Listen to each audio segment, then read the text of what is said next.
嗨，大家好，我是 Jenny。买投资房以个人名义买好还是以公司名义买好呢？之前我们出过一期视频，专门分析了以个人名义买投资房的优缺点，以杨先生夫妇为例，分析了他们2套房产的不同的投资策略。而今天我想说的是，如果你想以公司名义买投资房，那么有一种常见的3层结构你可以考虑。什么是3层结构呢？就是分别建3个公司，然后他们各尽其职，来帮助你在地产投资里规避风险，保护个人财产和利益。具体是哪3层呢？他们又是如何发挥作用的呢？我们继续讲关于杨先生夫妇的投资故事。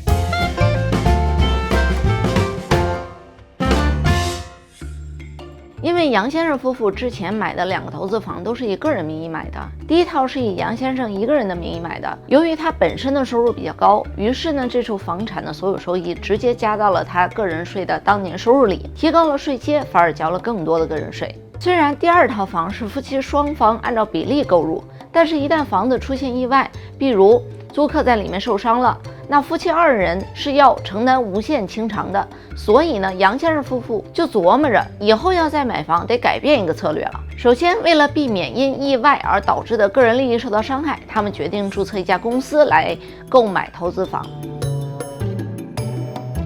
因为公司是独立法人，即使真的不幸有意外发生，需要赔偿，最多也就是卖了那套房，不会牵连到个人名下的其他财产。而顺着这个一赔一付的逻辑，他们觉着一家公司买一套房比较合适，因为如果一家公司买了多套房，那么只要其中一套出了事儿，其他的房子也跟着赔偿进去，太冒险了。于是呢，杨先生夫妇打算注册一家有限责任公司来投资一套投资房。接下来夫妻2人考虑的是，我为了买这个房子，我都注册公司了，而且未来几年还有别的楼花要交接，所以注册一家公司显然不够的，以后还要陆续注册新的公司来持有不同的房产。为了方便有效地管理这些收入和费用，我得专门注册一家管理公司来管理这些房子才好，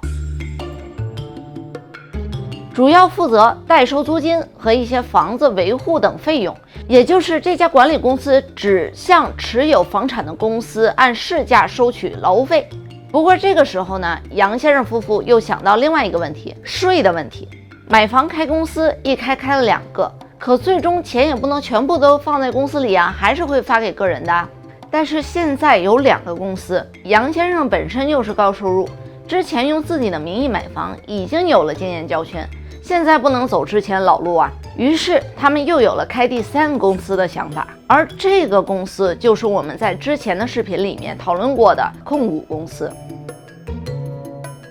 因为夫妻2人现在有2家公司，一家是持有房产的房产公司，另外一家是提供服务的管理公司。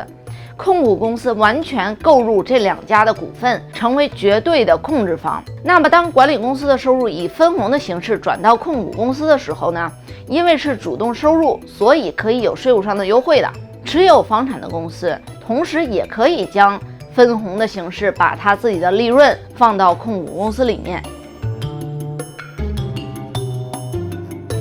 这样一来呢，赚到的钱就平稳地转到了控股公司里。是用来继续投资买房呢，还是以分红、工资、奖金的形式发给个人？这样就灵活多了，进而也达到了一定程度上的省税作用。这个就是所谓的3层结构，3家公司相互作用，一定程度上起到了赚钱、省税以及规避风险的目的。不过在这里提醒大家的是，如果你持有的房产比较多，或者是已经有意向投资多套房产的话，那么这种方案可能会比较适合您。假如您只有1、2套的话，那么这种3层结构的方式不见得对你有利，因为毕竟公司多了，那么相对应的维护的费用也会比较高。这就是今天我想跟你分享的用公司来买投资房可以如何操作的故事，希望对你有所启发。如果你有任何疑问呢，欢迎在评论区跟我们交流分享。如果你喜欢我们的内容，别忘了关注、点赞、转发、投币。谢谢您的支持，我们下期再见。